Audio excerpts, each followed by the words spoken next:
Ericsson has agreed to pay $1.2 billion, £913 million, to resolve a U.S. corruption probe. The Swedish telecoms firm has settled the investigation into corruption, which included the bribing of government officials, the U.S. Department of Justice said on Friday. The bribing of officials took place over multiple years and in countries such as China and Vietnam.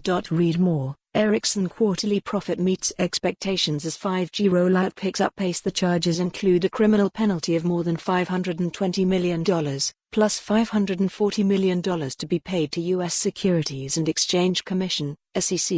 In a related matter, Ericsson admitted to conspiring with others to violate the Foreign Corrupt Practices Act, FCPA, from at least 2000 to 2016 by using bribery, as well as falsifying books and records and failing to implement reasonable internal accounting controls, the Justice Department said in a statement. Certain employees in some markets, some of whom were executives in those markets, acted in bad faith and knowingly failed to implement sufficient controls, Ericsson CEO Börje Ekholm said in a conference call on Saturday. I view what has happened as a completely unacceptable and hugely upsetting chapter of our history.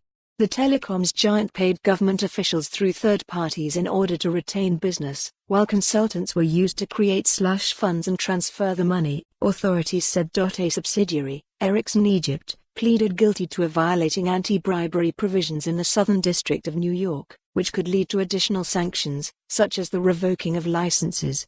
The company could negotiate waivers to avoid this, however. Through slush funds, bribes, gifts, and graft, Ericsson conducted telecom business with the guiding principle that money talks, U.S. Attorney Jeffrey Berman said in a statement. Ericsson said it was cooperating with authorities and would make a $1.2 billion provision in relation to the probes. It also added that it has reviewed its anti-corruption program and taken measures to improve its ethics and compliance. For more on this story, visit the news article link.